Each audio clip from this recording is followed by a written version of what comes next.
Hi, Mary Kay.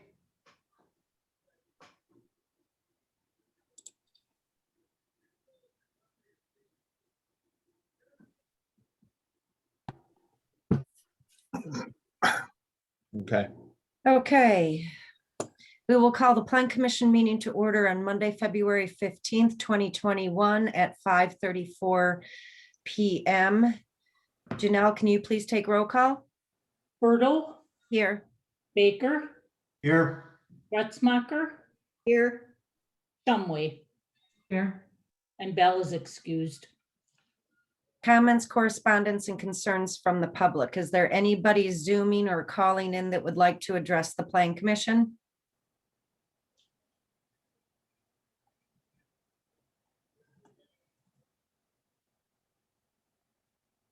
Nothing, Bo? Doesn't look like it. Okay. Is there a motion to approve the agenda as presented? I so move. I'll Motion by second. Gretzmacher, second by Baker. All those in favor respond with an aye. Aye. Aye. Opposed? Carried. I don't think we have minutes, correct? There are no minutes in this. Okay.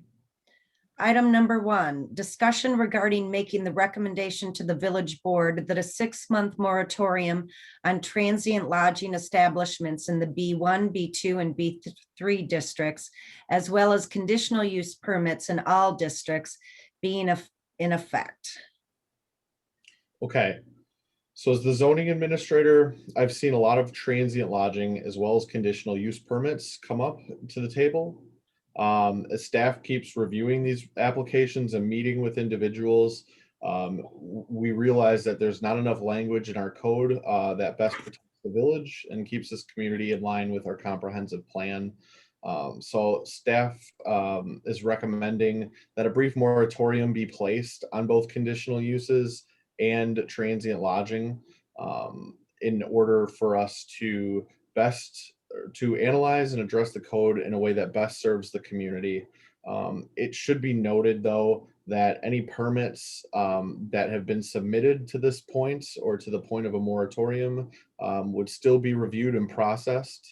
And if anyone has any questions, we'd be happy to take them. And I know Randy is here.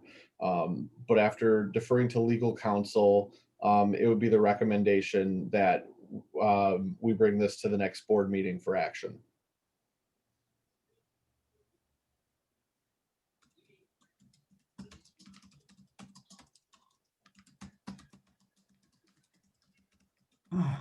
Does anyone have any questions for me immediately? What spurred this on? I guess that's the big one. The best way to answer that is the amount of transient lodging that's come to this community and the lack of language in the code doesn't make me confident as a zoning administrator to see to it that it fits in the village within the comprehensive plan as it's written. As a zoning administrator, I try not to think about the next year or the next 3 years. I try to think about the next 20 and 50 years. And I need to make sure that the code best protects the village moving forward. And that means reviewing any applications that come in and making sure that they best fit this community long term. And when Bo and I were talking about this, I added the conditional use permits to the equation because we know what Act 67 did a few years ago. And so it's, and at that time, there were many different legal opinions that were coming out, or maybe not necessarily legal opinions, but recommendations that communities that had a lot of conditional use permits re-look at them, and it was probably best to just get rid of them. Some may still be appropriate, some may not. And so if we were going to go through this moratorium anyway, I thought we could, deal with everything then in one fell swoop.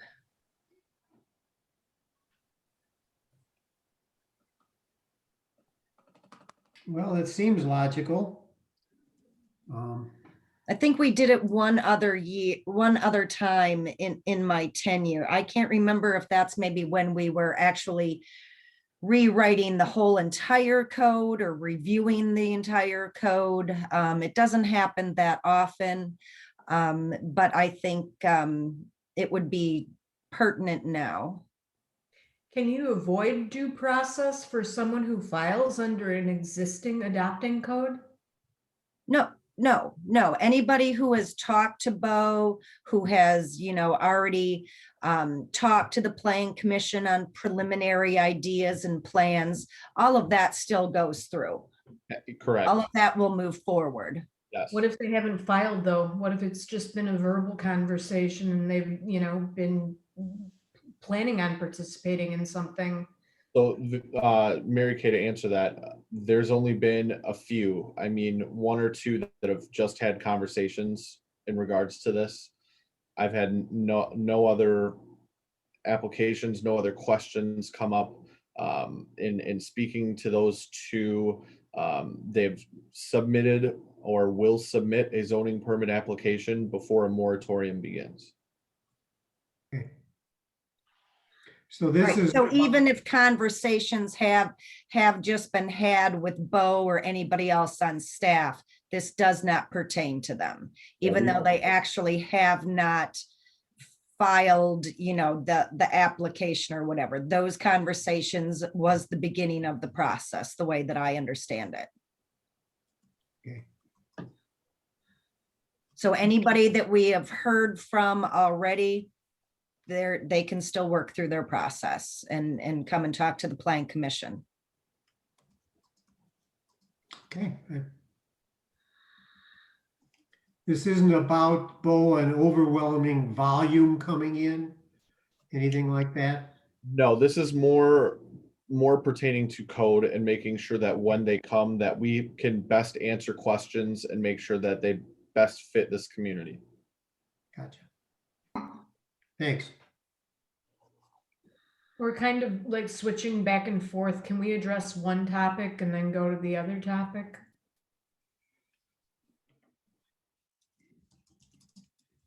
In which regards? Do you mean? Start with the short-term transient and then go to conditional use. I mean, obviously they're two very, very different things. Yeah, I mean, they both have the same, I guess, discussion points, though, that I think both transient lodging and conditional use are both stemming from the fact that our code isn't necessarily black and white in those sections.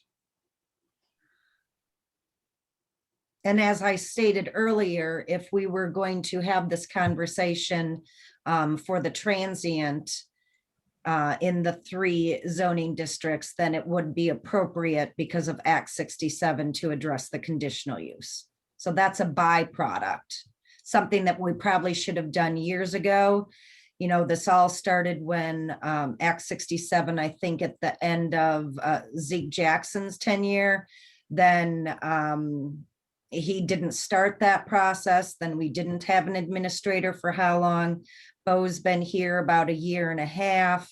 It's Act 67 and conditional use permits is long overdue for being revised.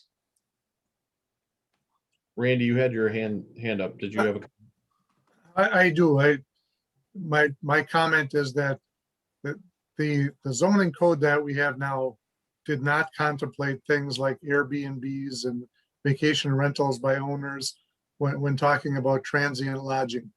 And the definitions and the regulations that are in place don't really fit well with those new types of concepts. And it's been a struggle trying to fit those. I know I've had numerous conversations with Bo and also with Denise, trying to make an interpretation, because the definitions that we have and the regulations that we have weren't designed for that type of lodging. And now we're trying to make them apply to that type of lodging. It makes more sense to try and adapt the code to what's actually going on out there.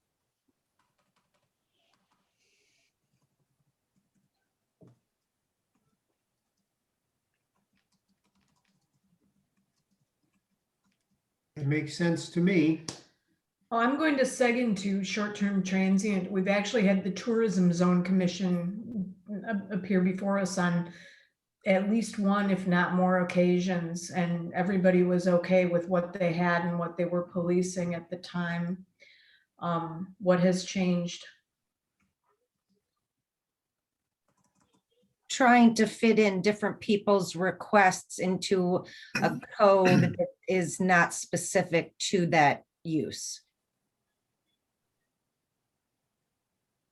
But I thought that there was a Supreme Court case specifically for short-term transient that is outside of this. I thought there were numerous court cases that stated unless you had, even it's superseded because it was a higher court of law. I think you're This is referring, a question for Mr. Nesbitt, I guess. I don't know. well, the way I interpret it is that you're referring to the court cases that talked about single-family homes. And that any municipality or community, as long as that they were renting it out to another single family, the village could not impose any restrictions in single-family homes. We're talking about not that, but commercial transient lodging. Yeah, the transient lodging is specifically for the B1, B2, and B3 districts. We're not targeting or we're not discussing residential homes. Right, Right. I read my agenda. I am familiar with the 3B districts. I'm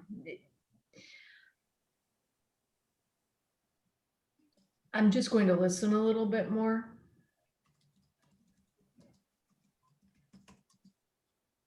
Okay. Does anyone else have any other questions? No. So the next step, and Randy, if you want to chime in, but this would be more a recommendation from Plan Commission that the village board have this discussion at the next board meeting. That would be correct. This is not the time to bring an ordinance before the board, but it is the time to ask the board to take an action on this so that the Plan Commission can do its work on the ordinances.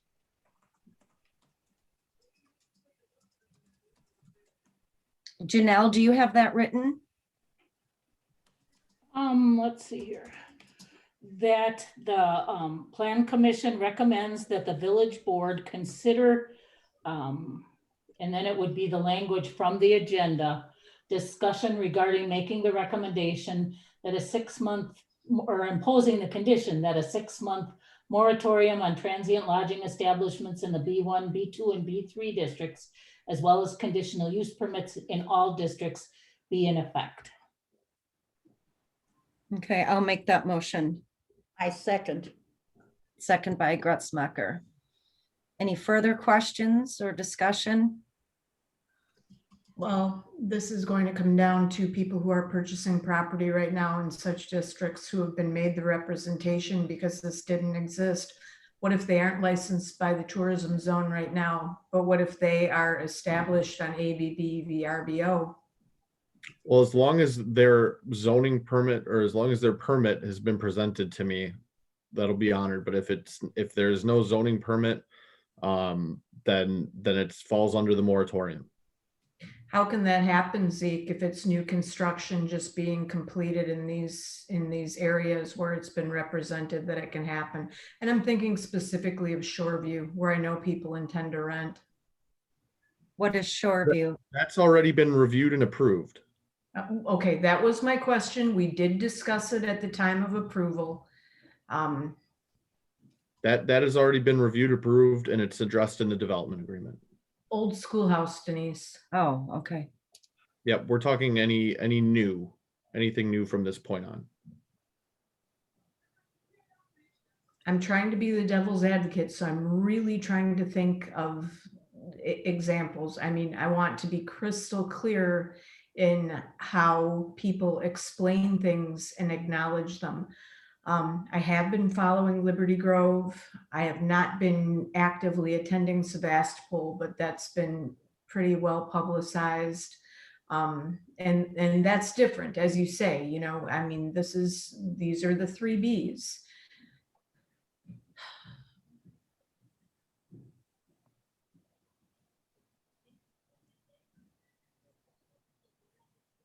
I just don't want to make a mistake that could come back to haunt the village and involve litigation is all.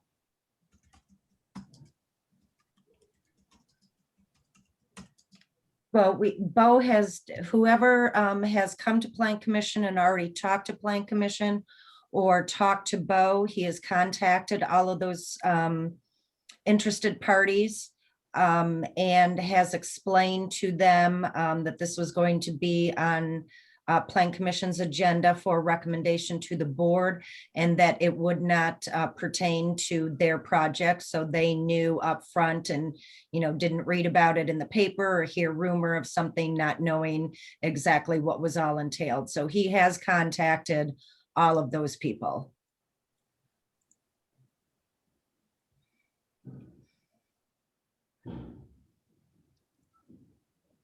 This will be a living, breathing discussion as we get further into this when it comes to the code.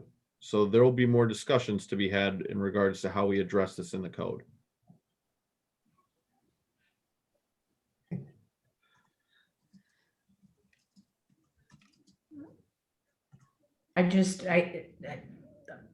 A moratorium, I mean, that's a big deal. Yep, we don't do it often.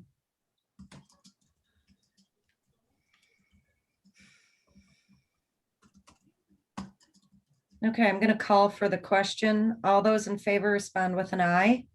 Aye. Aye. Opposed? I'm going to oppose this simply because I feel it needed further discussion at this specific level. Okay. Motion carried.